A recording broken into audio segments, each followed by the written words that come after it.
যে ঘরের মধ্যে নামাজ আছে সেই ঘরের মধ্যে বরকত আছে। যে ঘরের সদস্যরা নামাজ পড়ে সেই ঘরের মধ্যে বরকত নাজিল করেন কে? কথাটা শরীয়তুল্লাহ নাকি ডাইরেক্ট আল্লাহ? আমার আল্লাহ বলেছেন ওয়া আমুর আহলাকা বিসসালাতি ওয়াসতাবির আলাইহা লা নাসআলুকা রিজকা নাহনু নারযুকুক। তুমি নামাজ পড়ো, তোমার স্ত্রীকে নামাজের হুকুম দাও, ছেলে সন্তান সবাইকে নামাজের হুকুম দাও। নাহনু নারযুকুকা, আমি আল্লাহ রিজিক দেব, আমি আল্লাহ বরকত দেব যদি নামাজ পড়ো। আল্লাহু আকবার। স্বামী মদ পান করে, জুয়া খেলে, খুব খারাপ চরিত্রের, মা বাপ চেষ্টা করেছে অনেকদিন ভালো করতে পারে না। শেষ পর্যন্ত শাশুড়ি আম্মা বৌমাকে বলতেছে, বৌমা তোমার স্বামী যে নামাজ পড়ে না, তোমার স্বামী যে মদ পান করে, আমরা তো পারিনি, তুমি চেষ্টা করে দেখো। বৌমা বলে মা দোয়া করবেন, আমি চেষ্টা করব। স্বামীর পায়ে ধরে অনুরোধ জানালো, গরম পানি দিয়ে স্বামীকে উযু করাইয়া দিল। দীর্ঘদিন যখন এভাবে চেষ্টা করলো, স্বামী একদিন আস্তে করে মসজিদে চলে গেল। বৌমা শাশুড়ি আম্মাকে গিয়ে বলতেছে, তোমার মদদির দুয়াটি সন্তান মসজিদের প্রথম কাতারে। শাশুড়ি আম্মা দেখে চোখের পানি ফেলে দিল, একটা নেককার মেয়ে ঘরে ঢোকার কারণে আমার মদদি সন্তানটা নামাজি হয়ে গেল। রাসূল বলেছেন, সন্তানের বয়স যখন 7 হয় নামাজের হুকুম দাও, বয়স যখন 10 হয় নামাজের জন্য প্রহার করো। বেনামাজি যদি তোমার ঘরে থাকে সমস্ত ঘরের বরকত দূর করে দিবেন কে? আমার বন্ধুগণ, বরকতের জন্য 8 নাম্বার, আমি সংক্ষেপ করতেছি, 2-4-5 মিনিটের মধ্যে আলোচনা শেষ করতেছি। বরকতের জন্য 8 নম্বরে যেটা শর্ত সেটা হলো তাওয়াক্কুল। আল্লাহর উপর ভরসা করতে হবে। আমার আল্লাহর উপর যারা ভরসা করেন তাদেরকে সরাসরি বরকত দেন কে? বলেন না কে? আল্লাহ রাব্বুল আলামিন এমন বরকত দিবেন বলে কোনো শেষ করা যাবে না। রাসূল করিম সাল্লাল্লাহু আলাইহি ওয়াসাল্লামের সাহাবী হযরত জাফর রাদিয়াল্লাহু তাআলা আনহু, আমার নবীর চাচাতো ভাই জাফর, হযরত আলীর আপন ভাই জাফর রাদিয়াল্লাহু তাআলা আনহু, ইসলাম প্রচার করার জন্য রাসূল করিম সাল্লাল্লাহু আলাইহি ওয়াসাল্লামের নির্দেশে তিনি হাবশায় চলে গেলেন। হাবশা থেকে কিছুদিন পরে যখন আসলেন মদিনা শরীফে, নবীজি খুশি হয়ে গেলেন। সেদিন খাইবার বিজয় হয়েছিল। রাসূল এত খুশি হলেন, খাইবরের বিজয় যেদিন হয়েছে জাফরের আগমন সেদিন হয়েছে। নবী বলেছেন, আমার কাছে জাফরের আগমন, খাইবরের বিজয় দুটাই বেশি খুশির খবর, তবে জাফরের আগমনটা রাসূল বেশি খুশি হলেন। আল্লাহ নবী জাফরকে সীমাহীন ভালোবাসলেন। হযরত জাফর মুতার যুদ্ধের মধ্যে রাসূলুল্লাহর নির্দেশে জিহাদ করতে গেলেন, শহীদ হয়ে গেলেন। নবীজি যখন নাকি শুনলেন শহীদ হয়ে গেলেন, মুতার যুদ্ধের ঘোষণা করলেন। প্রথম সেনাপতি হযরত যায়েদ, দ্বিতীয় সেনাপতি হযরত জাফর, তৃতীয় সেনাপতি হযরত আব্দুল্লাহ বিন রাওয়াহা। যায়েদ বলেন, হুজুর আপনি আমার আব্বা, আমার আম্মা ঘরে আছে, অনুমতি নেওয়ার জন্য বাইরে যেতে হবে না। আল্লাহ নবীর 2 নম্বর সাহাবা হযরত জাফর ঘরে গেলেন। স্ত্রী কোরআন শরীফ পড়তেছে। স্বামী গিয়ে বলতেছে, স্ত্রী কোরআন শরীফটা একটু বন্ধ করো, আমাকে রাসূল পাঠিয়েছে তোমার থেকে বিদায় নেওয়ার জন্য। তোমার সাথে সংসার করতে গিয়ে তোমার হক আদায় করতে পারি নাই, কত কষ্ট দিয়েছি। মক্কা ত্যাগ করে হাবশায় গিয়েছি, হাবশা থেকে মদিনা গিয়েছি, আমাকে আজকে মাফ করে দাও। আমাকে আল্লাহ রাসূল জিহাদের সেনাপতি ঘোষণা করলেন। জাফরের স্ত্রী কোরআন শরীফটা বন্ধ করে আল্লাহর কাছে দোয়া করলেন, আল্লাহ আমার 2টা কলিজার টুকরা সন্তানকে রেখে আমার স্বামী জিহাদের ময়দানে চলে যাচ্ছে, আমার স্বামীকে তুমি গাজী বানাইয়া আমার কাছে আবার ফিরাইয়া দিও। হযরত জাফর তরবারির উল্টা ফির দিয়ে আঘাত দিলেন আর বললেন, না রে, আমার রাসূল আমাকে 2 নম্বর সেনাপতি বলেছেন, আমার পরে একজন আছে, আমার আগে একজন, নির্ঘাত আমি শহীদ হয়ে যাব নিশ্চিত। তুমি আমার জন্য গাজীর দোয়া করো না, আমার ছেলে মেয়েদেরকে ইসলামের জন্য রেখে দিও। আমি যে পথে চলে যাচ্ছি কিয়ামতের সিঁড়িতে, জান্নাতের সিঁড়িতে তোমার সাথে দেখা হয়ে যাবে।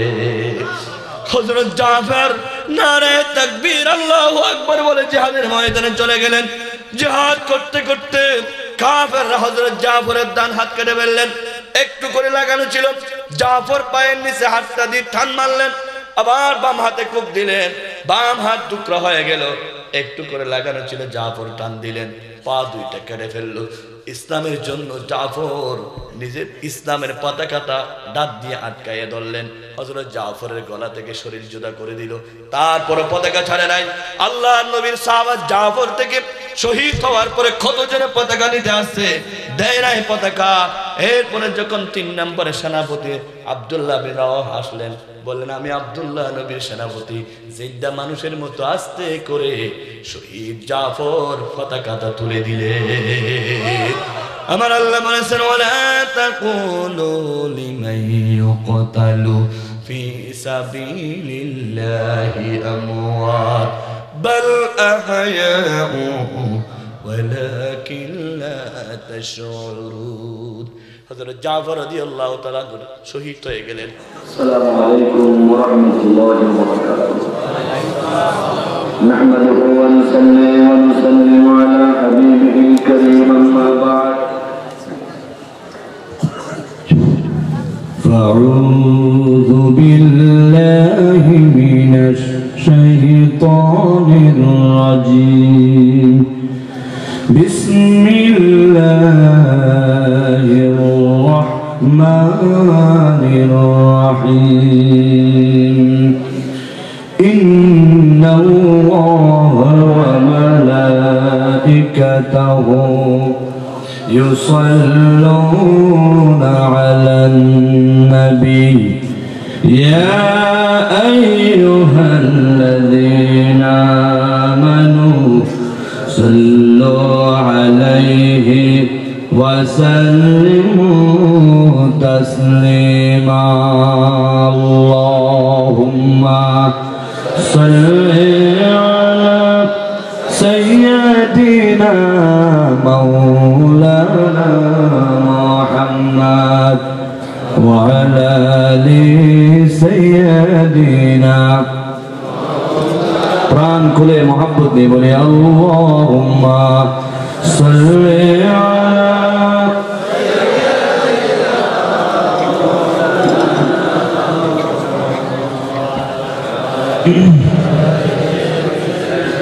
মাওলানা। তোমার দাওয়াত আমার দাওয়াত, নেই দাওয়াত মিল। তোমার কিতাব আমার কিতাব, নেই আবার মিল। ঠিক কিনা? তোমার দাওয়াত আমার দাওয়াত, নেই দাওয়াত মিল। তোমার কিতাব আমার কিতাব, নেই আবার মিল। তোমার দাওয়াত মাংস পোলাও প্লেটে বরাবর, আমার দাওয়াত জেলখানাতে দুর্বিষহরাত। তোমার দাওয়াত মাংস পোলাও প্লেটে বরাবর, আমার দাওয়াত জেলখানাতে দুর্বিষহরাত। তোমার দাওয়াত আমার দাওয়াত, নেই দাওয়াত মিল। তোমার কিতাব আমার কিতাবে, নেই আবার মিল। আল্লাহুম্মা সাল্লি আলা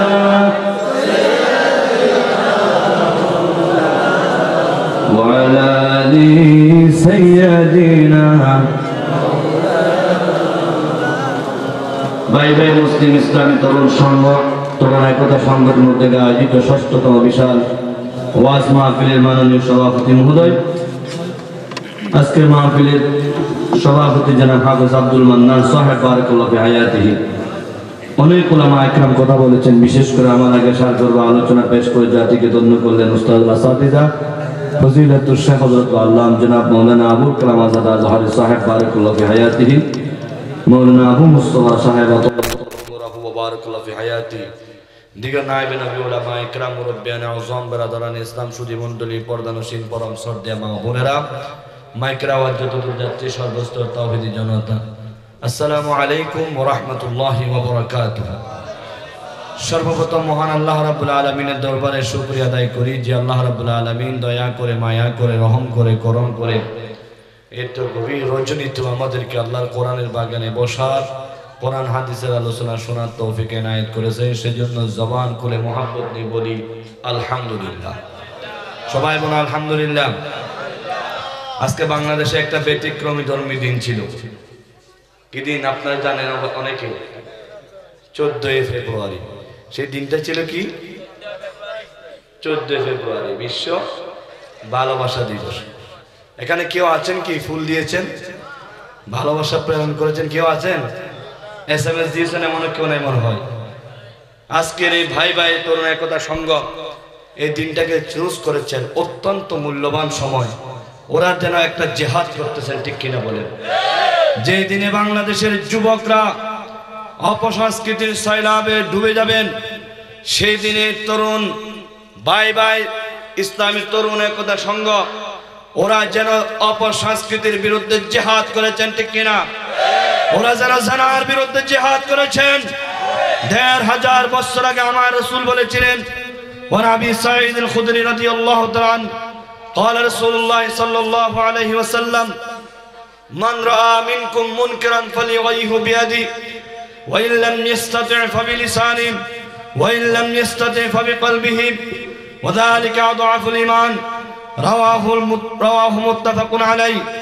নবী করিম সাল্লাল্লাহু আলাইহি ওয়াসাল্লাম বলেছেন, যে ব্যক্তি কোথাও কোনো অন্যায় দেখে সেজন্য হাত দ্বারা তা প্রতিহত করে, হাত দিয়ে শক্তি না থাকলে সেজন্য জবান দিয়ে প্রতিহত করে, জবান দিয়ে শক্তি না থাকলে সেজন্য মনে মনে পরিকল্পনা করে কিভাবে অন্যায় দূর করা যায়, অন্যায়ের বিরুদ্ধে জিহাদ করা যায়।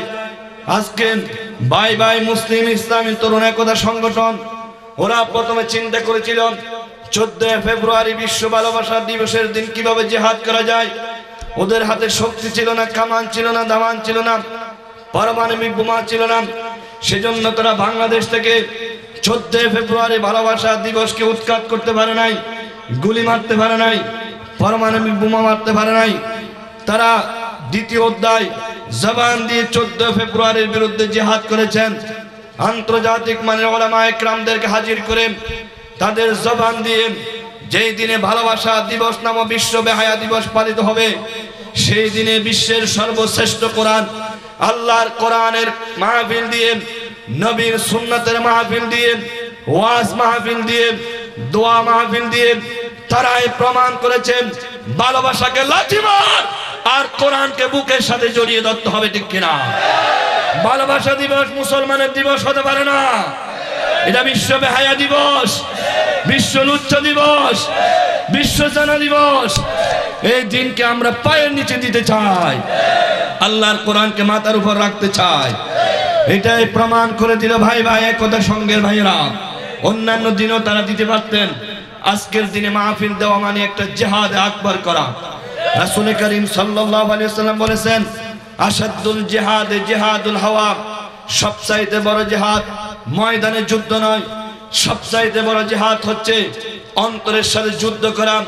তাদের তরুণ তরুণীদের অন্তরে ছিল আজকে ভালোবাসা দিবস পালন করবে, কিন্তু এলাকার মানুষদেরকে তারা সেটা পালন করতে দেন নাই। কারণ পৃথিবীর মধ্যে সবচাইতে বড় ভালোবাসা হবে আল্লাহর সাথে, ঠিক কিনা?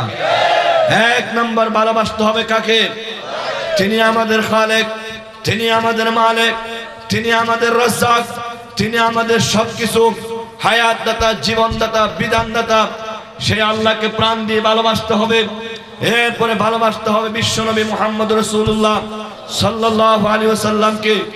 রাসূল করিম সাল্লাল্লাহু আলাইহি ওয়াসাল্লামের একটা হাদিস, হাদিসের রাবী হচ্ছেন আনাস বিন মালিক রাদিয়াল্লাহু তাআলা আনহুমা, যিনি 10 বছর নবীর সেবা করেছিলেন। আল্লাহর নবীর সামনে একদিন এক সাহাবা জিজ্ঞাসা করলেন, মাতা সাআত ইয়া রাসূলুল্লাহ, কিয়ামত কখন সংঘটিত হবে? আল্লাহর হাবিব বললেন, ওয়ামা আদাত্তালহা, কিয়ামতের জন্য তুমি কি পুঁজি গঠন করেছো, গ্রহণ করেছো? তিনি বললেন, মা আদাত্তুলাহা মিন কাসীরাতি সালাতি ওয়ালা সাওমিন, আমার কাছে বেশি নামাজ নাই, রোজা নাই, হজ নাই, যাকাত নাই, ইবাদত নাই। একটি মাত্র পুঁজি আমার কাছে আসে, সেই পুঁজি হচ্ছে ওয়ালাকিন্নী উহিব্বুল্লাহ ওয়া রাসূলাহ, আমি আল্লাহ এবং রাসূলকে জীবন দিয়ে ভালোবাসি, আল্লাহ এবং রাসূলকে সবচাইতে বেশি ভালোবাসি। জোরে বলুন আল্লাহু আকবার। এই কথা বলার সাথে সাথে আল্লাহর হাবিব বলেন, আনতা মা মান আহবাবতা, তুমি যাকে ভালোবাসো কিয়ামতের দিন তার সাথে তুমি জান্নাতে চলে যাবা। আল্লাহু আকবার। রাবি বলেন মা ফরহ বাদাল ইসলামি ফরহান। রাসূলের সাহাবা একরাম নবীজির জবান মুবারক দিয়ে কথা শোনার পরে এমন খুশি হয়েছেন, পৃথিবীর জীবনে কোনোদিন এরকম খুশি হয় নাই। যেহেতু সাহাবা একরাম আল্লাহ রাসূলকে ভালোবাসতেন প্রাণ দিয়ে, আল্লাহ রাসূলের ভালোবাসার জন্য নিজের জন্মভূমি মক্কা শরীফ ত্যাগ করেছেন। আল্লাহ রাসূলকে ভালোবাসতে গিয়ে নিজের স্ত্রীকে পর্যন্ত ত্যাগ করেছেন। আল্লাহ রাসূলকে ভালোবাসতে গিয়ে নিজের আপনজনকে পর্যন্ত ত্যাগ করেছেন। আল্লাহ রাসূলকে ভালোবাসতে গিয়ে এক বিছানায় স্ত্রীকে নিয়ে শুয়েছেন, গোসল করতে পারে নাই, বিনা গোসলে নাপাক শরীরে হযরত হানজালা রাসূলের ভালোবাসায় উহুদের ময়দানে ঝাঁপ দিলেন এবং সেখানে জিহাদ করতে করতে আল্লাহর নবীকে খুশি করতে গিয়ে, আল্লাহকে খুশি করতে গিয়ে জিহাদের ময়দানে শহীদ হয়ে গেলেন। আল্লাহর নবীর সাহাবীর স্ত্রী হানজালার স্ত্রী এসে চোখের পানি ফেলে বললেন, হুজুর আমার স্বামীকে বিনা গোসলে দাফন কাফনের ব্যবস্থা করবেন না। আমার স্বামীর শরীর এখনো নাপাক, তিনি আমার সাথে মিলামিশা করে এখনো গোসল করে নাই। রাসূলের ভালোবাসায় পাগল হয়ে দুনিয়ার সবকিছু ত্যাগ করে আমাকে লাথি মেরে নবীকে বুকে ধরার জন্য জিহাদের ময়দানে চলে আসলেন, এখনো পর্যন্ত গোসল করে নাই। আল্লাহ নবী সাহাবা ইকরামদেরকে বললেন, আমার হানজালা কোথায় খুঁজে দেখো। খুঁজতে খুঁজতে হানজালাকে পেল না উহুদের ময়দানে। উপরের দিকে তাকালেন, টপ টপ করে পানি চড়তেছেন। রাসূল আশ্চর্য হয়ে গেলেন। জিবরাইল এসে বলতেছেন, হযরত হানজালা রাসূলকে ভালোবাসে, আল্লাহ নবীর ভালোবাসার কারণে জিহাদে শহীদ হয়েছেন। আল্লাহ জিবরাইলের মাধ্যমে আসমানে ওনার গোসলের ব্যবস্থা করে দিলেন। আল্লাহু আকবার। ভালো যদি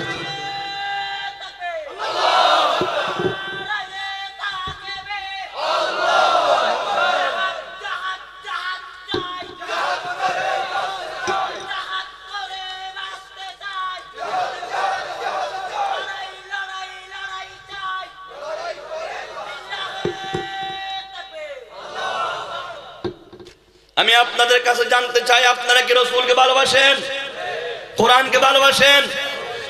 হানজালা যদি রাসূলের ভালোবাসায় স্ত্রীকে ত্যাগ করতে পারে, সাহাবা একরাম যদি নবীর ভালোবাসায় দেশ ত্যাগ করতে পারে, আপনারা রাস্তায় যারা দাঁড়িয়ে আছেন রাসূলকে ভালোবাসলে রাস্তা ত্যাগ করুন, মাহফিলের প্যান্ডেলের ভিতরে ঢুকে যান, একজনও দাঁড়িয়ে থাকবেন না। রাসূলের ভালোবাসা প্রমাণ দিতে গেলে আল্লাহ নবীর মাহফিলে এক্ষুনি ঢুকে যান। যারা যত বেশি নবীকে ভালোবাসবেন অবশ্যই রাসূলের মাহফিলে ঢুকতে হবে। এটা শরীয়তুল্লাহ জিহাদের মাহফিল নয়, এটা হচ্ছে সরাসরি কোরআনের মাহফিল। কার মাহফিল? আপনারা কি কোরআনকে ভালোবাসেন? বাসলে কোরআনকে ভালোবাসলে ভিতরে ঢুকে যান, ভিতরে ঢুকে যান। যত তাড়াতাড়ি ঢুকবেন তত কোরআনের ভালোবাসা হবে। একজনও বাইরে দাঁড়িয়ে থাকবেন না, সবাই ভিতরে ঢুকে যান।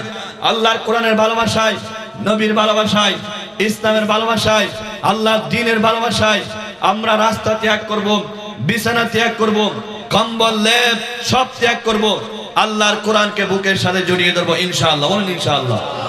ভালো যদি বাসতে হয় কোরআনকে বাসুন, বলুন ভালো যদি বাসতে হয় খোদাকে বাসুন, ভালো যদি বাসতে হয় নবীকে বাসুন, ভালো যদি বাসতে হয় কোরআনকে বাসুন। আলহামদুলিল্লাহ বলেন। কিয়ামতের দিনে কোরআন আমাদের পক্ষে কথা বলবে। কিয়ামতের দিন বিশ্ব নবীর ভালোবাসা আমাদের জন্য নাজাতের উসিলা হবে, ঠিক কিনা? আল্লাহ রাসূলের ভালোবাসা, কোরআনের ভালোবাসা থাকলে কোরআনের মাহফিল থেকে উঠতে পারে না, রাসূলের মাহফিল থেকে উঠতে পারে না। আল্লাহর কোরআনকে পিছ দিয়ে গেলে আল্লাহর নবীর ভালোবাসা হবে না, এটা হবে প্রতারণা, ঠিক কিনা বলেন? সাহাবা একরাম যে পরিমাণ ভালোবাসতেন, আজকের পৃথিবীর মানুষ, অসংখ্য মানুষ রাসূলুল্লাহকে ভালোবাসার প্রমাণ দিতে গিয়ে মাসের পর মাস, বছরের পরে বছর জেলখানার মধ্যে, রিমান্ডের মধ্যে আছে, ঠিক কিনা? একদিন দুদিন নয়, দীর্ঘ 10 বছর আল্লাহর কোরআনের পাখি জেলখানার মধ্যে কোরআনের ভালোবাসার প্রমাণ দিতে গিয়ে দুনিয়ার সবকিছু ত্যাগ করে ইমানের পরীক্ষা দিচ্ছে, ঠিক কিনা? সে আমরা দেখেছি আল্লাহর কোরআনের পাখিরা, কোরআনের হক্কানি উলামা ইকরামরা ভালোবাসার প্রমাণ দিতে গিয়ে যদি জেল জরিমানা মামলা সহ্য করতে পারে, আমরা রাসূলুল্লাহকে ভালোবাসে, আল্লাহকে ভালোবাসে, দ্বীনকে ভালোবাসে, প্রয়োজনে জীবন দিতে হবে, রক্ত দিতে হবে। কারা কারা রাজি আছি জিহাদ আল্লাহকে দেখায়।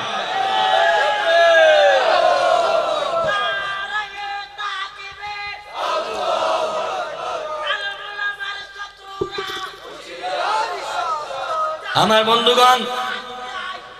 বন্ধুগণ, আল্লাহর ভালোবাসা যাদের অন্তরে সৃষ্টি হয়ে যায় তারা পৃথিবীর কোন ধরনের শক্তিকে ভয় পায় না, র‍্যাবকে ভয় পায় না, পুলিশকে ভয় পায় না, বিডিআরকে ভয় পায় না, মামলা হামলাকে ভয় পায় না, জেল জরিমানাকে ভয় পায় না, ফাঁসির মঞ্চকে ভয় পায় না।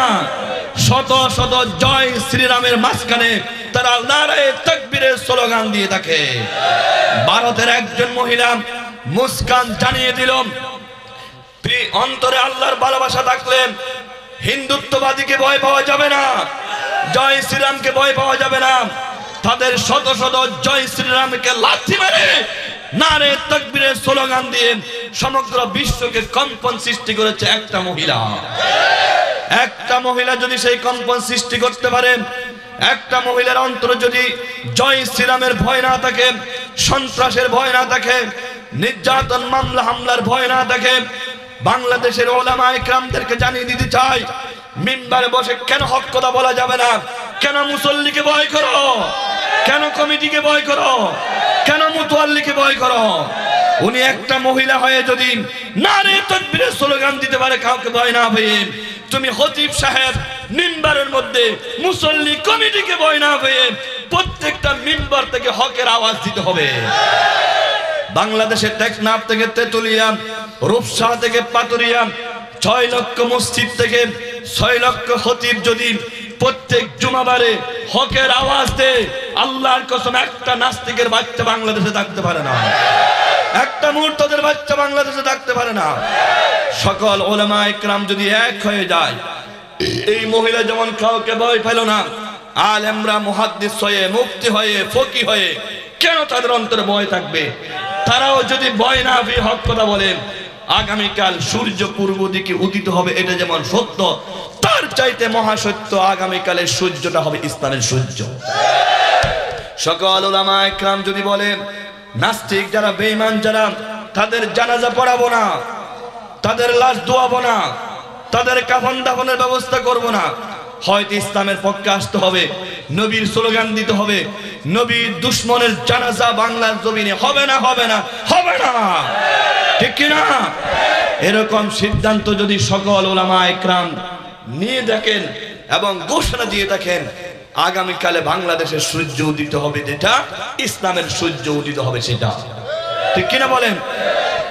আমার বন্ধুগণ, একটা মহিলা যদি সাহস করে হাজারো জয় শ্রীরামের বিরুদ্ধে কথা বলতে পারে, বাংলাদেশের যত পীর আউলিয়া আছে সকল পীররা কেন খানাকা থেকে হকের আওয়াজ দিচ্ছে না?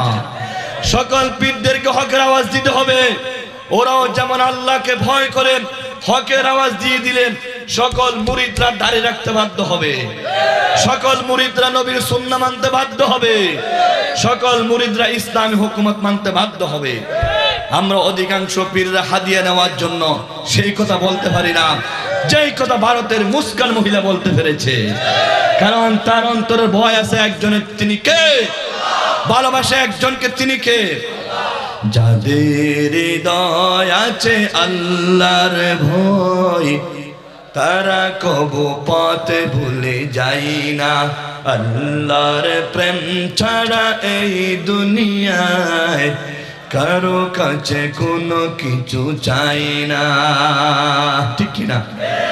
রাতের আঁধারে যারা সিজদাতে রয়, দু চোখের শ্রুতে নদী যেন বয়, চলো না রে হাত টানি যতই আসুক, পেছনে ফিরেও সে তাকায় না, যাদের হৃদয় আছে আল্লাহর ভয়, তারা কবু পথ ভুলে যায় না, আল্লাহর প্রেম ছাড়া এই দুনিয়ায় কারো কাছে কোনো কিছু চাই না।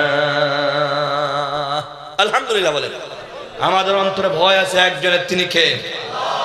সুতরাং আল্লাহর ভয় থাকলে, আবার বলতেছি, আপনারা রাস্তাঘাট থেকে ভিতরে চলে আসেন, মাহফিলের বিশৃঙ্খলা করবেন না। নবীকে ভালোবাসলে কোরআনকে ভালোবাসলেন, ইসলামকে ভালোবাসলে সাহাবা একরামের মতো নবীর দিকে ঝাঁপ দেন, কোরআনের দিকে ঝাঁপ দেন। আল্লাহর কোরআনকে বুকে নিয়ে আমরা যাতে মরতে পারি, কোরআনকে বুকে নিয়ে আমরা যাতে থাকতে পারি, আল্লাহ তৌফিক দান করুন। তাহলে আজকে ভাই ভাই মুসলিম ইসলামী তরুণ একতা জিহাদ করেছেন 14 ফেব্রুয়ারি বিশ্ব ভালোবাসা দিবসের বিরুদ্ধে। আজকে থেকে আমরা জানিয়ে দিতে চাই 14 ফেব্রুয়ারি বিশ্ব ভালোবাসা দিবস নয়, বরং 8 ফেব্রুয়ারি বিশ্ব তাকবীর দিবস হবে। আমরা আল্লাহু আকবারের ধ্বনিতে প্রতিধ্বনিত করে সমগ্র পৃথিবীতে আল্লাহর কোরআনকে বিজয় করতে চাই।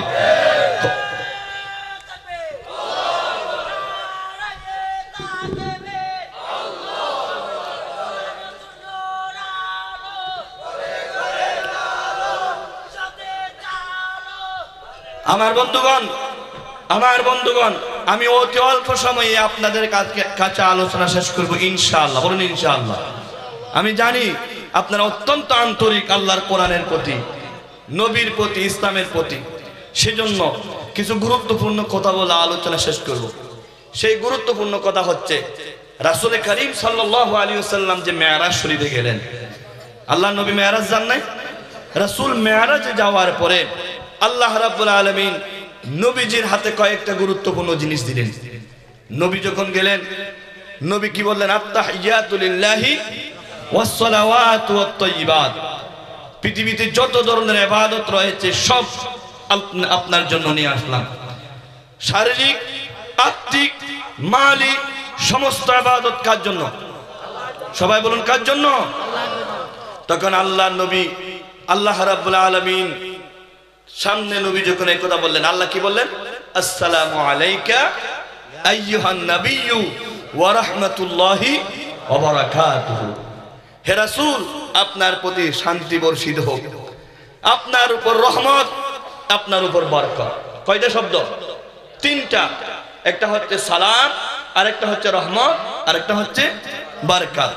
আমরা মনে করি এটা শুধু রাসূলের একটা শব্দ, না, এটার মধ্যে বিশাল একটা মাহাত্ম্য লুকিয়ে রয়েছে। আল্লাহর নবীর হাতে সেদিন তিনটা চাবি দিলেন। একটা হচ্ছে শান্তির চাবি, আরেকটা হচ্ছে বরকতের চাবি, আরেকটা হচ্ছে রহমতের চাবি। পটিয়ায় একটা শান্তির হাট আছে, লোকেরা মনে করে শান্তির হাটে শান্তি, কিন্তু সেখানে গাড়িতে এমন জ্যাম, 10 মিনিটের জায়গায় আধা ঘন্টার উপরে লাগে না? সাতকানি একটা শান্তির টাকা আছে, মনে করছিলাম সেখানে শান্তি পাবো না, সেখানে আরো মারামারি বেশি, ডাকাতি। গাড়িওয়ালারা সেখানে দোয়া ইউজ পরে কোন সময় ডাকাতি হয়ে যায়, বাঁশখালী থেকে রুট দিয়ে আসার সময়, ঠিক কিনা? মহেশখালীতে একটা শান্তির বাজার আছে, মনে করতে শান্তির বাজারে শান্তি পাওয়া যাবে। আবার কুতুবদিয়ার মধ্যে দেখা যায় একটা শান্তির হাট আছে, শান্তির হাটও শান্তি নাই। বোয়ালখালী গেলাম একটা শান্তির মা, মনে করছিলাম সেখানে শান্তি পাবো। শান্তির মা বলে আমার মতো অশান্তি পৃথিবীতে কেউ নাই।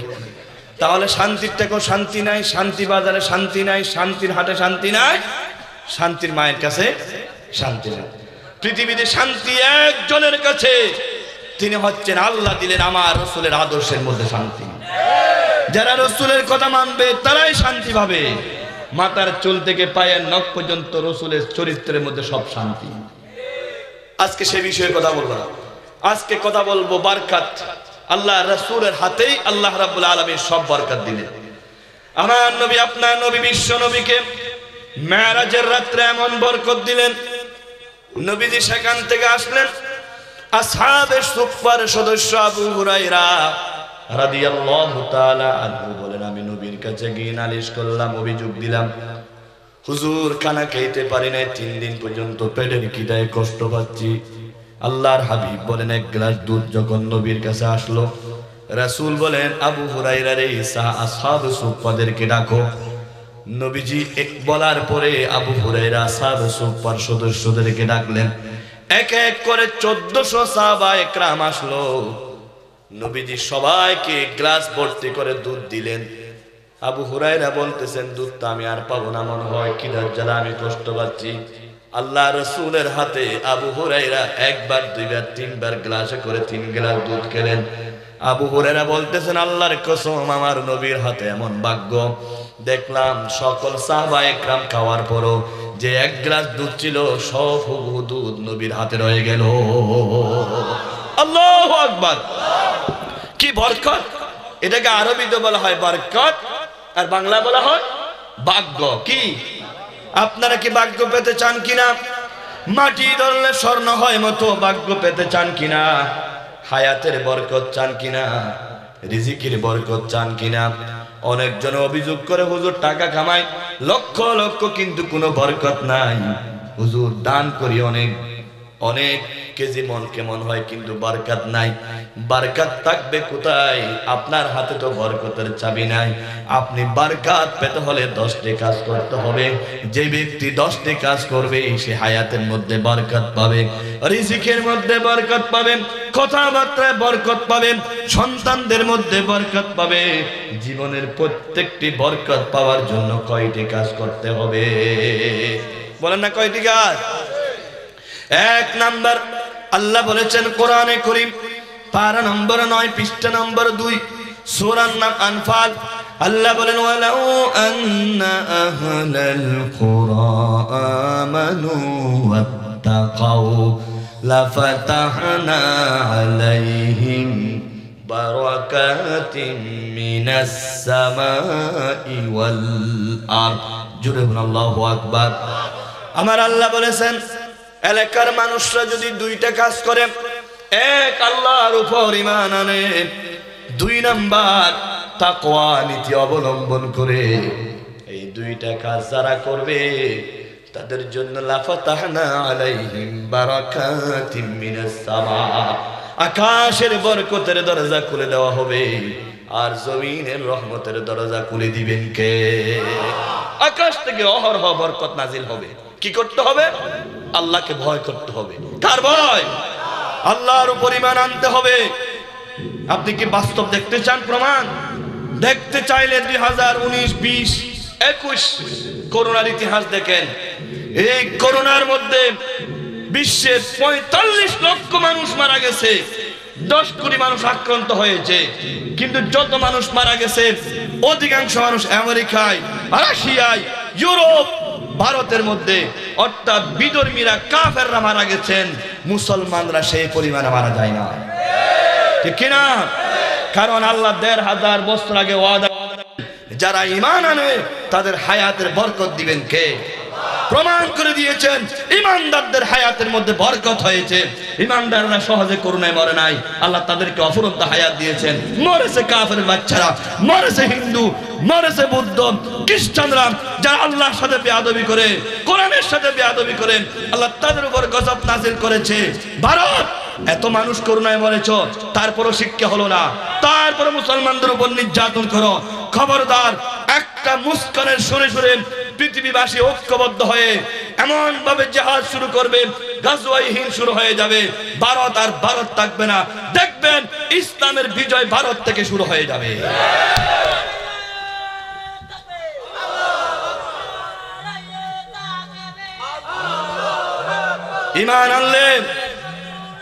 ঈমান আনলে হায়াতের বরকত দেন কে? বলেন না কে? তাকওয়া নীতি অবলম্বন করলে বরকত দেন কে? আমেরিকার WHO, ওয়ার্ল্ড হেলথ অর্গানাইজেশন, তারা আবার চিন্তায় পড়ে গেল। তারা বলেছিল করোনার মধ্যে বাংলাদেশে কমপক্ষে 30 থেকে 40 হাজার মানুষ মারা যাবে, কিন্তু সেই পরিমাণ মারা যায় নাই। কেন মারা যায় নাই? তারা আশ্চর্য হয়ে গেলেন। আশ্চর্য হয়ে যাওয়ার পরে আল্লাহ রাব্বুল আলামিন তাদেরকে জানিয়ে দিলেন 4টা। 1 নম্বর কারণ, করোনা থেকে বাঁচার জন্য পরিষ্কার পরিচ্ছন্নতা, এই জিনিসটা বাংলাদেশের মানুষের কাছে বেশি। 5 ওয়াক্ত নামাজ পড়ার সময় 5 বার ওযু করে, সুবহানাল্লাহ। 2 নম্বর কারণ হচ্ছে করোনা থেকে বাঁচার বড় হাতিয়ার ঈমান। কি? আল্লাহ রাব্বুল আলামিন বলেন, ফামান ইউরিদিল্লাহু আন ইয়াহদিয়াহু يشرح صدره للإسلام ومن يرد أن يضله يجعل صدره ضيقا حرجا كأنما يصعد في السماء। কোরআন কারীমের আয়াত প্রমাণ করে আল্লাহ যাকে মহব্বত করেন তার অন্তরে হেদায়েত দেয়, ইসলামের জন্য তার অন্তর প্রশস্ত হয়ে যায়। আল্লাহ যাকে দয়া করে না তার জন্য ইসলামকে, তার জন্য সিনাকে সংকুচিত করে দেয়। এই আয়াতের ব্যাখ্যা বরাবর ভারতের জমিনে যখন করোনা ভয়াবহ হলো, তারা যখন অক্সিজেনের অভাবে কষ্ট পেল, অক্সিজেন করে হাজার হাজার মানুষ মারা গেল। বিজ্ঞানীরা প্রমাণ করলো অক্সিজেন মানুষের জন্য যা দরকার হয় 50 ভাগ অক্সিজেন ঈমান থেকে আসে। ঈমানদারদের জন্য 50% অক্সিজেন ঈমানের কারণে আল্লাহ দিয়ে দেন। সুবহানাল্লাহ।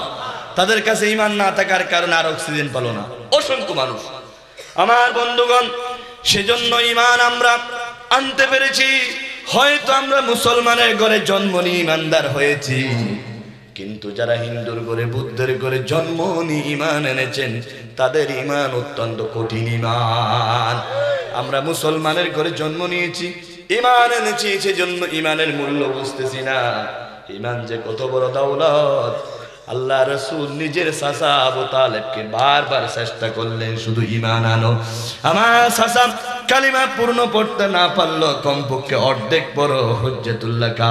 আপনার জন্য এই কালিমাটা কিয়ামতের দিন দলিল হয়ে যাবে। বলো লা ইলাহা ইল্লাল্লাহু মুহাম্মাদুর রাসূলুল্লাহ সাল্লাল্লাহু। সময়ের অভাবে আর বিস্তারিত বলতে পারতেছি না।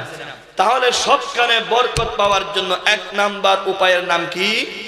ঈমান। এই যে বুঝতেন, মাশাআল্লাহ। 1 নাম্বার বরকতের নাম কি? বরকত পাওয়ার 1 নাম্বার মাধ্যম কি? ঈমানদারদের কি স্পেশাল বরকত নাজিল করেন কে? 2 নাম্বার হচ্ছে তাকওয়া। আল্লাহর ভয় যার মধ্যে থাকে, আল্লাহ তাকে কি রকম বরকত দেয় দেখেন। বাস্তব চোখে দেখার জন্য বাহিরে যেতে হবে না, দূরে যেতে হবে না। এখন সবাই দেখেন, একটা মাত্র মহিলা মুস্কান আল্লাহর ভয় নিয়ে আল্লাহু আকবার বলেছে, সম্পদের এমন বরকত হলো, বিশ্বের চতুর্দিক থেকে কোটি কোটি টাকা তার হাতে আসতেছে। তার 14 গোষ্ঠীর আর কোনো কাজ করতে হবে না। কি বরকত যে আল্লাহ তাকে দিল। তার অন্তরের মধ্যে একমাত্র জিনিস ছিল কার ভয়। কোনো ফ্যাক্টরি নয়, কোনো কাজ করে নাই, শ্রমিক নয়, শুধুমাত্র একটা আল্লাহু আকবার ডাক দিয়েছে। এই আল্লাহু আকবার ডাকে কোটি কোটি টাকা আসতেছে। বরকত, আল্লাহু আকবার। আমার আল্লাহ বলেছেন, বরকত যদি পেতে চাও আল্লাহকে বিশ্বাস করো, বরকত যদি পেতে চাও আল্লাহর উপর ভরসা করো, আল্লাহকে ভয় করো। 2 নাম্বার রাসূল বলেছেন, বরকত যদি পেতে চাও সব কাজের মধ্যে বিসমিল্লাহ বলো। কুল্লু আমরিন জিবালিন লাম ইউবদা ফীহি বিসমিল্লাহি ফাহুয়া আবতার। আমার রাসূল বলেছেন, যে ব্যক্তি প্রত্যেকটা কাজে বিসমিল্লাহ বলে তার প্রত্যেকটা কাজের মধ্যে বরকত দিয়ে দেন কে? আমার সাতকানিয়াবাসীরা, চন্দনাইশবাসীরা, 2টা একসাথে হয়েছে আপনাদের মধ্যে। এলাকার বরকত হয়েছে, 2 উপজেলা একসাথে, এদিকে চন্দনা সেদিকে সাতকানিয়া, 2টা উপজেলার বরকত আপনাদের এলাকায়। এবারে সবখানে বরকত চান কিনা বলুন? খানার শুরুতে কি বলবেন সবাই?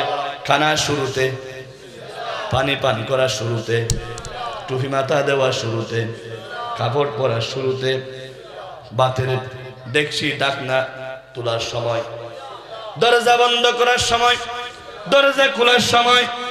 1500 বছর আগে আল্লাহ রাসূল বলে গেলেন, বিসমিল্লাহর এমন পাওয়ার। আপনি দরজা বন্ধ করে তালা না লাগিয়ে চলে গেলেন, শুধু বিসমিল্লাহ বলে যদি চলে যান, আল্লাহর হুকুমে বিসমিল্লাহর বদৌলতে কুদরতি তালা আপনার দরজায় থাকবে, কোনো জিনিস চুরি হবে না। এমন শক্তিশালী পাওয়ার আল্লাহর নামে বিসমিল্লাহ। প্রমাণ দেখবেন? প্রমাণ যদি দেখতে চান, মিশরের নীল নদের পানি বন্ধ। ওমর ফারুক রাদিয়াল্লাহু তাআলা আনহু এলাকার লোকেরা বলতেছেন, ডালি দিতে হবে, বলি দিতে হবে, না হয় পানি চালু হবে না।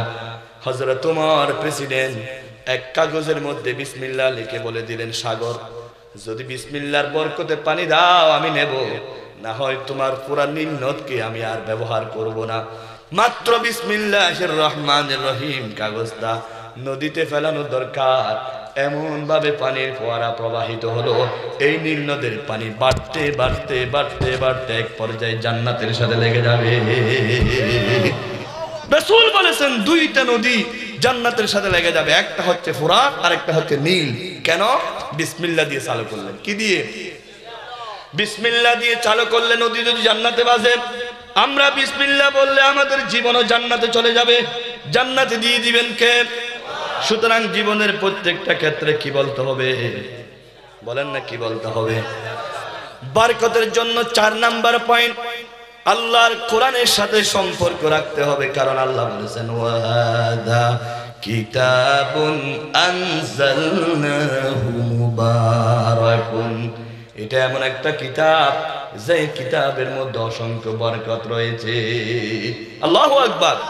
সব বরকত কোন কিতাবে? কোরআন। বলেন না? আপনারা এলাকার নাম কি পুরাতন? আপনাদের এলাকার নাম কোরআন? গর্তে রাখেন এখন। এলাকার নাম কোরআন, পড়বেন সবাই কোরআন। বলেন এলাকার নাম কোরআন, পড়বেন সবাই। 1500 বছর আগে আমার নবী বলে গেলেন, মান করা সূরাতু ইয়াসিন ফি সাদরিন নাহারি কুযিয়াত হাওয়াইজুহু। বরকত কত বেশি হয় দেখেন।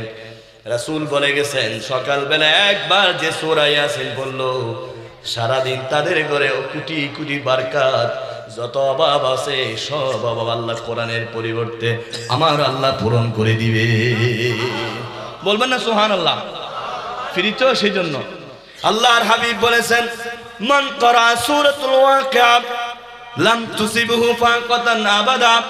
প্রত্যেক রাত্রে একবার করে যে সূরা ওয়াকিয়া তেলাওয়াত করলো, কোনদিন তার ঘরে অভাব থাকবে না। আব্দুল্লাহ বিন মাসউদ রাদিয়াল্লাহু তাআলা আনহুমা বলেন, আমি প্রমাণ করে দেখেছি, আমার পরিবারের ছেলেমেয়ে সবাইকে আমি সূরা ওয়াকিয়া মুখস্থ করাই ফেলেছি। আমার ছেলেমেয়েরা সবাই সূরা ওয়াকিয়া পড়ে প্রতিদিন। আমার ঘরে কোনোদিন অভাব ছিল না, একমাত্র সূরা ওয়াকিয়ার পরিবর্তে। বলুন সুবহানাল্লাহ। সমাধান চাও যদি জীবনে মরণে, ফিরে যাও খুঁজে নাও চোখ রাখো কোরআনে। বলুন সমাধান চাও যদি জীবনে মরণে, ফিরে যাও খুঁজে নাও চোখ রাখো কোরআনে।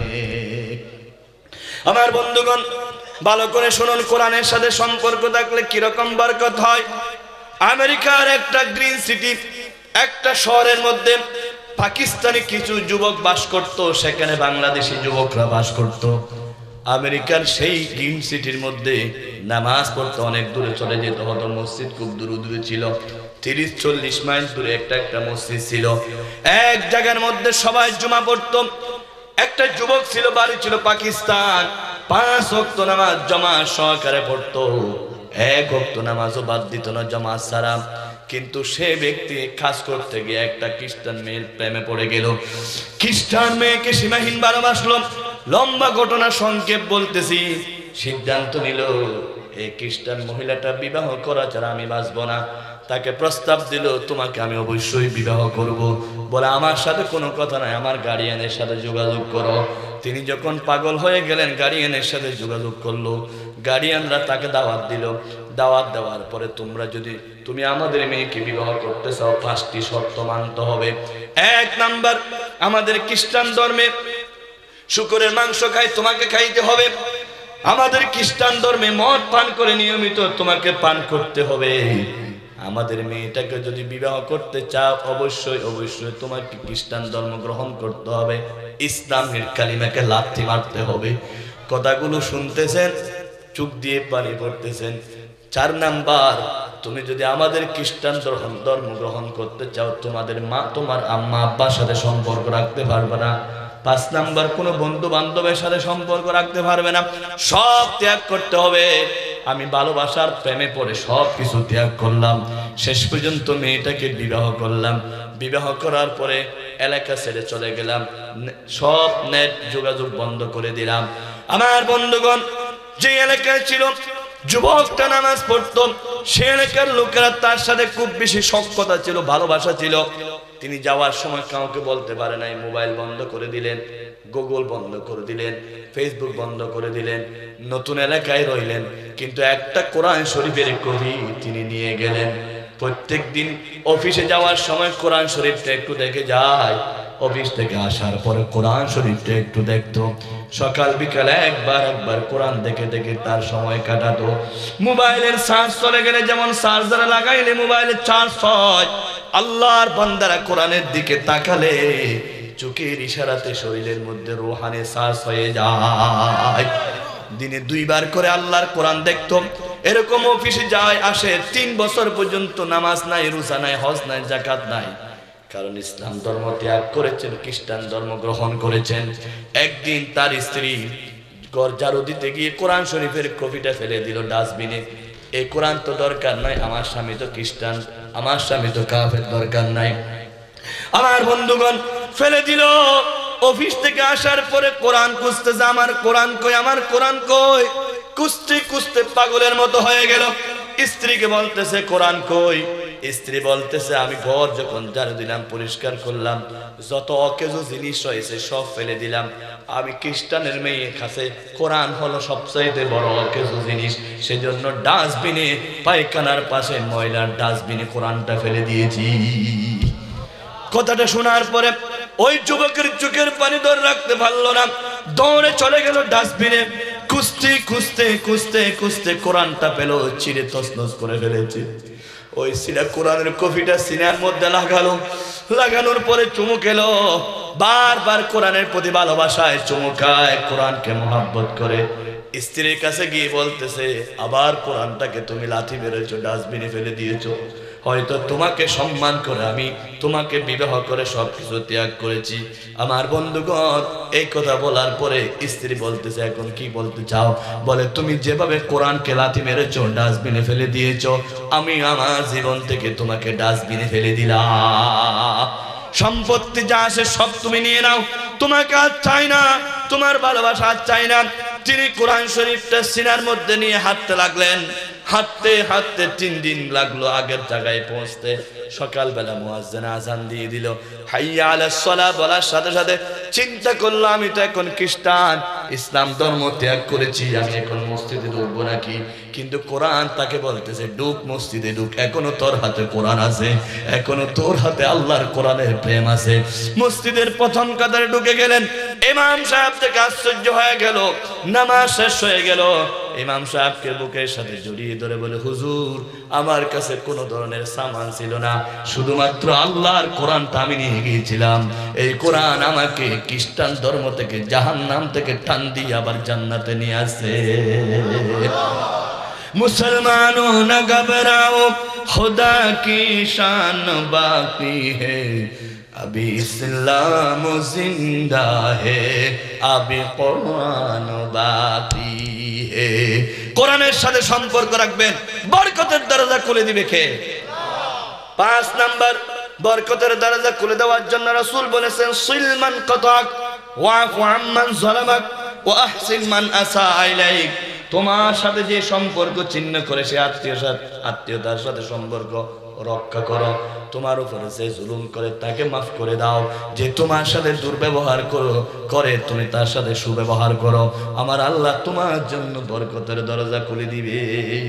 সুবহানাল্লাহ।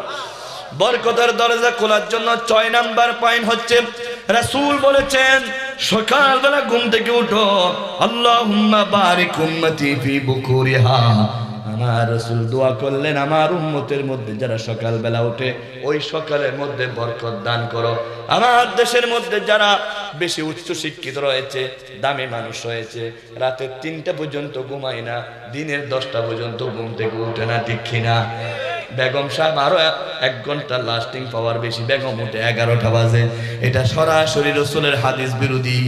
আমার নবী বলেছেন যে ঘরের সদস্যরা যত আগে উঠে সেই ঘরের মধ্যে তত বেশি বরকত নাজিল করেন কে? আকিমিস সালাতা লিদুলুকিশ শামসি ইলা গাসাকিল লাইলি ওয়া কুরআনাল ফাজর ইন্না কুরআনাল ফাজরি কানা মাশহুদা। আমার বন্ধুগণ সকালবেলা যেমন উঠতে হবে, 7 নাম্বার উঠে আগে নামাজ পড়তে হবে। কি পড়তে হবে বলেন না কি? যে ঘরের মধ্যে নামাজ আছে সেই ঘরের মধ্যে বরকত আছে। যে ঘরের সদস্যরা নামাজ পড়ে সেই ঘরের মধ্যে বরকত নাজিল করেন কে? কথাটা শরীয়তুল্লাহ নাকি ডাইরেক্ট আল্লাহ? আমার আল্লাহ বলেছেন ওয়া আমুর আহলাকা বিসসালাতি ওয়াসতাবির আলাইহা লা নাসআলুকা রিজকা নাহনু নারযুকুক। তুমি নামাজ পড়ো, তোমার স্ত্রীকে নামাজের হুকুম দাও, ছেলে সন্তান সবাইকে নামাজের হুকুম দাও। নাহানু নারযুকুকা, আমি আল্লাহ রিজিক দেব, আমি আল্লাহ বরকত দেব যদি নামাজ পড়ো। আল্লাহু আকবার। স্বামী মদ পান করে, জুয়া খেলে, খুব খারাপ চরিত্রের, মা বাপ চেষ্টা করেছে, অনেকদিন ভালো করতে পারে না। শেষ পর্যন্ত শাশুড়ি আম্মা বৌমাকে বলতেছে, বৌমা তোমার স্বামী যে নামাজ পড়ে না, তোমার স্বামী যে মদ পান করে, আমরা তো পারিনি, তুমি চেষ্টা করে দেখো। বৌমা বলে, মা দোয়া করবেন, আমি চেষ্টা করব। স্বামীর পায়ে ধরে অনুরোধ জানালো, গরম পানি দিয়ে স্বামীকে উজু করাইয়া দিল। দীর্ঘদিন যখন এভাবে চেষ্টা করলো, স্বামী একদিন আস্তে করে মসজিদে চলে গেল। বৌমা শাশুড়ি আম্মাকে গিয়ে বলতেছে, তোমার মদদির জুয়াটি সন্তান মসজিদের প্রথম কাতারে। শাশুড়ি আম্মা দেখে চোখের পানি ফেলে দিল, একটা নেককার মেয়ে ঘরে ঢোকার কারণে আমার মদদি সন্তানটা নামাজি হয়ে গেল। রাসূল বলেছেন, সন্তানের বয়স যখন 7 হয় নামাজের হুকুম দাও, বয়স যখন 10 হয় নামাজের জন্য প্রহার করো। বেনামাজি যদি তোমার ঘরে থাকে, সমস্ত ঘরের বরকত দূর করে দিবেন কে? আমার বন্ধুগণ, বরকতের জন্য 8 নাম্বার, আমি সংক্ষেপ করতেছি, 2-4-5 মিনিটের মধ্যে আলোচনা শেষ করতেছি। বরকতের জন্য 8 নম্বরে যেটা শর্ত, সেটা হলো তাওয়াক্কুল। আল্লাহর উপর ভরসা করতে হবে। আমার আল্লাহর উপর যারা ভরসা করেন তাদেরকে সরাসরি বরকত দেন কে? বলেন না কে? আল্লাহ রাব্বুল আলামিন এমন বরকত দিবেন বলে কোনো শেষ করা যাবে না। রাসূল করিম সাল্লাল্লাহু আলাইহি ওয়াসাল্লামের সাহাবী হযরত জাফর রাদিয়াল্লাহু তাআলা আনহু, আমার নবীর চাচাতো ভাই জাফর, হযরত আলীর আপন ভাই জাফর রাদিয়াল্লাহু তাআলা আনহু, ইসলাম প্রচার করার জন্য রাসূল করিম সাল্লাল্লাহু আলাইহি ওয়াসাল্লামের নির্দেশে তিনি হাবশায় চলে গেলেন। হাবশা থেকে কিছুদিন পরে যখন আসলেন মদিনা শরীফে, নবীজি খুশি হয়ে গেলেন। সেদিন খাইবার বিজয় হয়েছিল। রাসূল এত খুশি হলেন, খাইবরের বিজয় যেদিন হয়েছে, জাফরের আগমন সেদিন হয়েছে। নবী বলেছেন, আমার কাছে জাফরের আগমন, খাইবরের বিজয় দুটাই বেশি খুশির খবর, তবে জাফরের আগমনটা রাসূল বেশি খুশি হলেন। আল্লাহ নবী জাফরকে সীমাহীন ভালোবাসলেন। হযরত জাফর মুতার যুদ্ধের মধ্যে রাসূলুল্লাহর নির্দেশে জিহাদ করতে গেলেন, শহীদ হয়ে গেলেন। নবীজি যখন নাকি শুনলেন শহীদ হয়ে গেলেন, মুতার যুদ্ধের ঘোষণা করলেন। প্রথম সেনাপতি হযরত যায়েদ, দ্বিতীয় সেনাপতি হযরত জাফর, তৃতীয় সেনাপতি হযরত আব্দুল্লাহ বিন রাওয়াহা। যায়েদ বলেন, হুজুর আপনি আমার আব্বা, আমার আম্মা ঘরে আছে, অনুমতি নেওয়ার জন্য বাইরে যেতে হবে না। আল্লাহ নবীর 2 নম্বর সাহাবা হযরত জাফর ঘরে গেলেন। স্ত্রী কোরআন শরীফ পড়তেছে। স্বামী গিয়ে বলতেছে, স্ত্রী কোরআন শরীফটা একটু বন্ধ করো, আমাকে রাসূল পাঠিয়েছে তোমার থেকে বিদায় নেওয়ার জন্য। তোমার সাথে সংসার করতে গিয়ে তোমার হক আদায় করতে পারি নাই, কত কষ্ট দিয়েছি। মক্কা ত্যাগ করে হাবশায় গিয়েছি, হাবশা থেকে মদিনায় গিয়েছি, আমাকে আজকে মাফ করে দাও। আমাকে আল্লাহ রাসূল জিহাদের সেনাপতি ঘোষণা করলেন। জাফরের স্ত্রী কোরআন শরীফটা বন্ধ করে আল্লাহর কাছে দোয়া করলেন, আল্লাহ আমার 2টা কলিজার টুকরা সন্তানকে রেখে আমার স্বামী জিহাদের ময়দানে চলে যাচ্ছে, আমার স্বামীকে তুমি গাজী বানাইয়া আমার কাছে আবার ফিরাইয়া দিও। হযরত জাফর তরবারির উল্টা ফির দিয়ে আঘাত দিলেন, আর বললেন, না রে, আমার রাসূল আমাকে 2 নম্বর সেনাপতি বলেছেন, আমার পরে একজন আছে, আমার আগে একজন, নির্ঘাত আমি শহীদ হয়ে যাব দিচ্ছি, তুমি আমার জন্য গাজীর দোয়া করো না, আমার ছেলে মেয়েদেরকে ইসলামের জন্য রেখে দিও। আমি যে পথে চলে যাচ্ছি, কিয়ামতের সিঁড়িতে, জান্নাতের সিঁড়িতে তোমার সাথে দেখা হয়ে যাবে। হযরত জাফর নারে তাকবীর, আল্লাহু আকবার বলে জিহাদের ময়দানে চলে গেলেন। জিহাদ করতে করতে কাফেররা হযরত জাফরের ডান হাত কেটে ফেললেন। একটু করে লাগানো ছিল, জাফর পায়ের নিচে হাতটা দিয়ে টান মারলেন, আবার বাম হাতে কুপ দিলেন, বাম হাত টুকরা হয়ে গেল। একটু করে লাগানো ছিল, জাফর টান দিলেন, পা 2টা কেটে ফেললো। ইসলামের জন্য জাফর নিজের ইসলামের পতাকাটা দাঁত দিয়ে আটকাইয়ে ধরলেন। হযরত জাফরের গলা থেকে শরীর জুদা করে দিল, তারপরে পতাকা ছাড়ে নাই। আল্লাহর নবীর সাহাবা জাফর থেকে শহীদ হওয়ার পরে কতজনে পতাকা নিতে আসছে, দেয় নাই পতাকা। এরপরে যখন 3 নম্বরের সেনাপতি আব্দুল্লাহ বিন রাওয়াহা আসলেন, বললেন, আমি আব্দুল্লাহ নবীর সেনাপতি। জিদ্দা মানুষের মতো আস্তে করে শহীদ জাফর পতাকাটা তুলে দিলেন। আমার আল্লাহ বলেছেন, ওয়ালা তাকুলু লিমান ইউকতালু في سبيل الله أموات بل أحياء ولكن لا تشعرون হযরত জাফর রাদিয়াল্লাহু তাআলা শহীদ হয়ে গেলেন। লম্বা ঘটনা। আমার রাসূল জাফরের শাহাদাতের খবর পেয়ে জাফরের স্ত্রীর কাছে গেলেন। জাফরের ছেলে মেয়েদেরকে ডাকলেন, আব্বু আসো। নবীজি এমন ভাবে জড়িয়ে ধরলেন, জাফরের স্ত্রী মনে করলেন আমার স্বামী মনে হয় আর নাই, আমার স্বামী শহীদ হয়ে গেছেন। নবীজি যখন মাথায় হাত বোলাইয়া দোয়া করলেন, এতিমদের চোখের পানি ফেলে দিলেন। জাফরের স্ত্রী বলতেছে, হুজুর কাঁদতে হবে না, আমার স্বামী আল্লাহর রাস্তায় শহীদ হয়ে গেল, আমার স্বামী না থাকলে কি হবে, আমার আল্লাহ তো আছে, আমার ছেলেদের জন্য আমার আল্লাহ যথেষ্ট। হাসবুনাল্লাহু ওয়া নি'মাল ওয়াকিল নি'মাল মাওলা ওয়া নি'মান নাসির। এই কথা বলার পরে আল্লাহর নবী আশ্চর্য হয়ে গেল। লম্বা ঘটনা। জাফর রাদিয়াল্লাহু তাআলা আনহুকে বিবাহ করলেন হযরত আবু বকর সিদ্দিক রাদিয়াল্লাহু তাআলা আনহু। তিনি আবু বকরের স্ত্রী হলেন। এর পরবর্তীতে হযরত আলীর স্ত্রী হলেন আল্লাহর নবী সাহাবী হযরত জাফরের স্ত্রী। দামি দামি শ্রেষ্ঠ দুইটা মানুষ পেলেন। বরকত এমন বেশি হয়েছে, সবাই একটা স্বামী, আল্লাহ তাকে তিনটা স্বামী দিয়েছেন। তিনজনের জান্নাতের টিকিট প্রাপ্ত। শুধুমাত্র আল্লাহর উপর ভরসা করার কারণে আল্লাহ রাব্বুল আলামিন এত দামি মর্যাদাশীল করে ফেলেছে। আমার মায়েরা, স্বামীকে বিরক্ত করবেন না, এইটা নাই ওইটা নাই ওইটা নাই, কেন নাই কেন নাই বিরক্ত করবেন না, সবর করবেন, আল্লাহর উপর ভরসা করবেন। সন্তান সংসারের মধ্যে শান্তি দান করবে কে? আমার বন্ধুগণ, 9 নাম্বার শেষ করে দিচ্ছে আর দুইটা।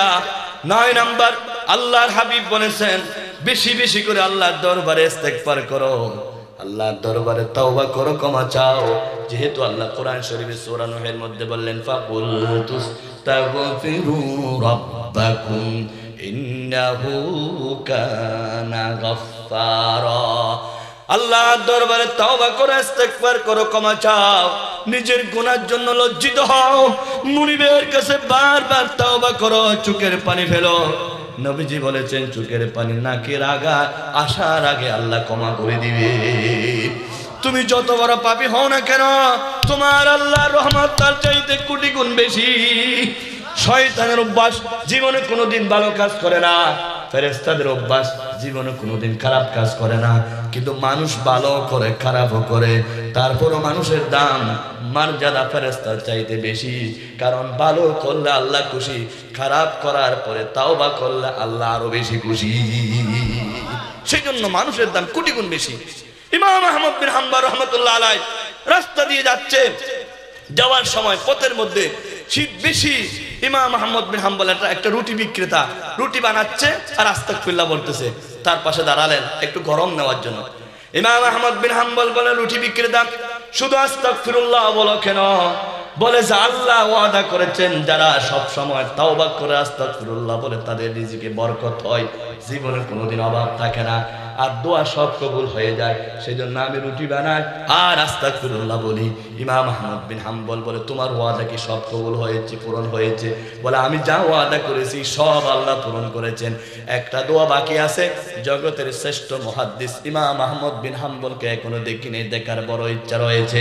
ইমাম আহমদ বিন হাম্বল বলে, যারা সব সময় হালাল খায়, তওবা করে, ইস্তেগফার করে, ইমাম আহমদ বিন হাম্বলের কাছে যেতে হবে না, ওনার কাছে আল্লাহ ইমাম আহমদ বিন হাম্বলকে হাজির করাইয়া দে।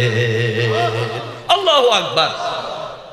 বরকতের জন্য 10 নম্বর যে জিনিসটা, সেটা হলো আল্লাহর হাবিব বলেছেন, মান আহাব্বা আন ইয়াবসুতা লাহু ফি রিজকিহি ওয়া ইউনসা লাহু ফি আসরিহি ফালিয়াসিল রাহিমাহু। দুনিয়ার কোন মানুষ যদি চায় নিজের বরকত হোক, হায়াতে বরকত হোক, রিজিকে বরকত হোক, সে যেন আত্মীয় স্বজন হক আদায় করেন। আর দুনিয়ার মধ্যে সব চাইতে বড় আত্মীয় হলো জনম দুঃখিনী মা, জন্মদাতা আব্বা। পৃথিবীতে মা বাবার চাইতে বড় আত্মীয় কেউ আছে নাকি?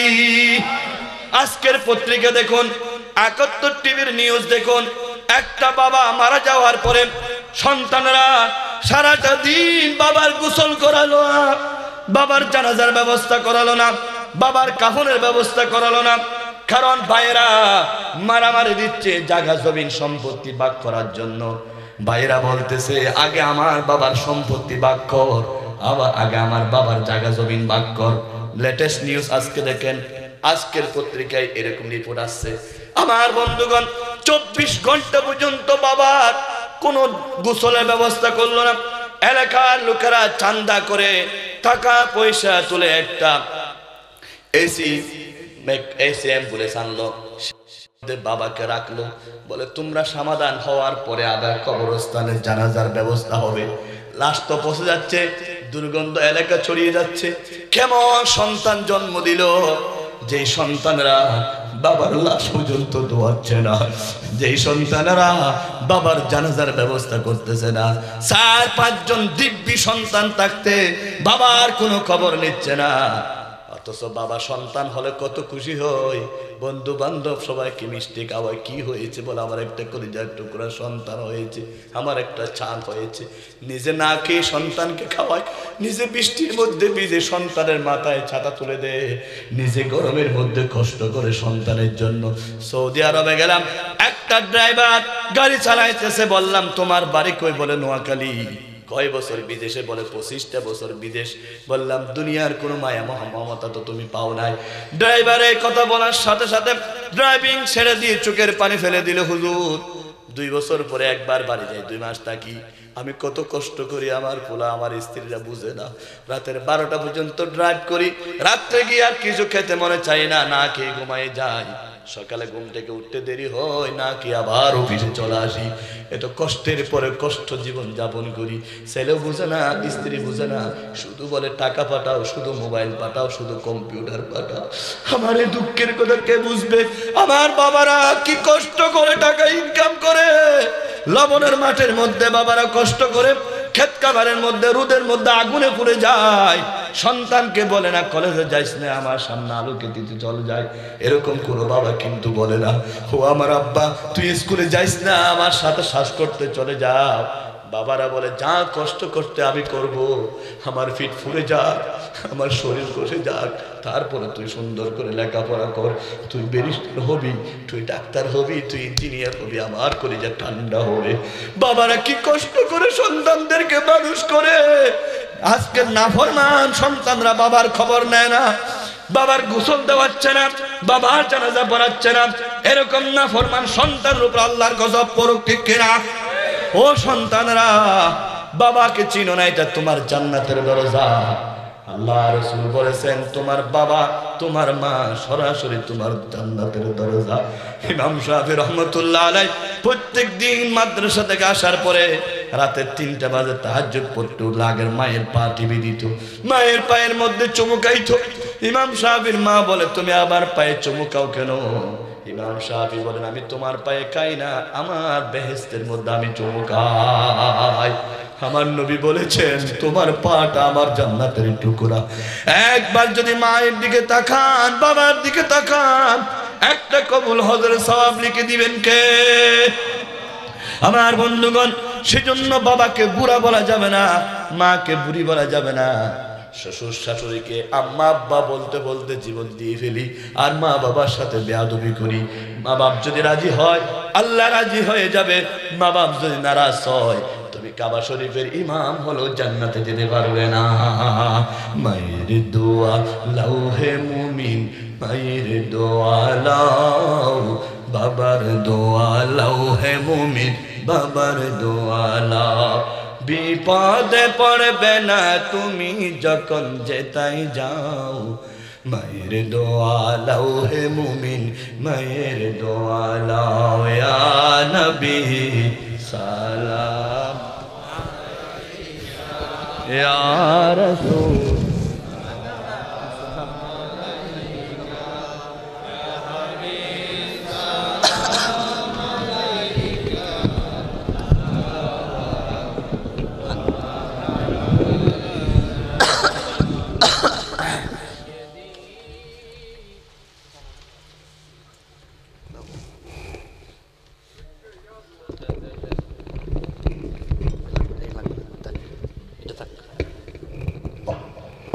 سيدي يا رسول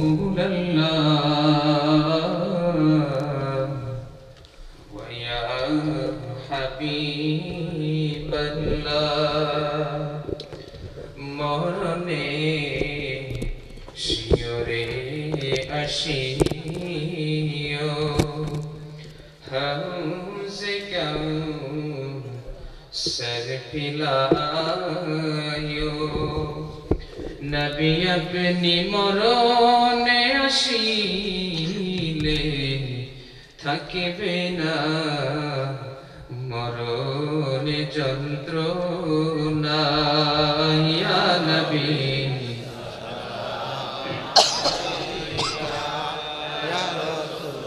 সালাম